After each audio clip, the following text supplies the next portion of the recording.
Bonjour Monsieur Khalif. Oui, bonjour. J'ai une question aujourd'hui. Allez-y, s'il vous plaît. Comment devenir la meilleure version de soi-même? Waouh, ça c'est une très belle question.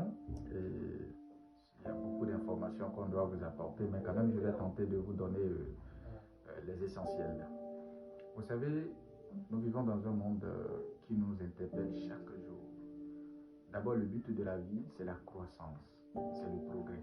Si nous ne comprenons pas cela, nous n'allons pas atteindre la meilleure version de nous-mêmes. Nous avons grandi dans des environnements différents, certes, mais nous avons une conscience, nous avons une intelligence, nous avons une raison. À un moment donné, notre raison va nous interpeller, notre conscience va nous interpeller, parce que nous savons ce qui est bon, ce qui est mauvais. Et quand bien même l'environnement a fait de nous ce que nous sommes, nous devons nous interroger à un moment donné, est-ce que ce que je fais c'est bien? Est-ce que c'est normal de faire telle chose? Et quand vous allez vous interroger de cette façon, vous allez commencer à faire appel à votre moi intérieur qui va vous dicter certaines informations.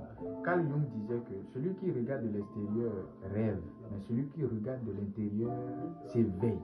Ça veut dire que pour atteindre la meilleure version de soi-même, il faut d'abord commencer à faire l'introspection de soi-même.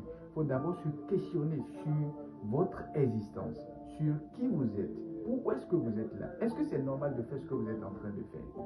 Et là, quand vous vous interrogez comme ça, votre esprit va commencer à s'ouvrir, à aller chercher des informations pour vous permettre de comprendre ce que vous devez faire.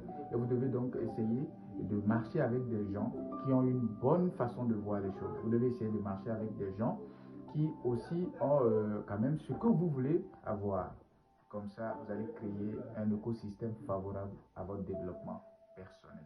Donc, de façon ramassée, se questionner, bien s'entourer et essayer au quotidien d'apprendre et d'évoluer. Il ne faut pas avoir peur de commettre des erreurs.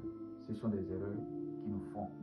Quand vous allez atteindre un certain niveau, vous allez comprendre que toutes nos expériences sont basées sur des erreurs.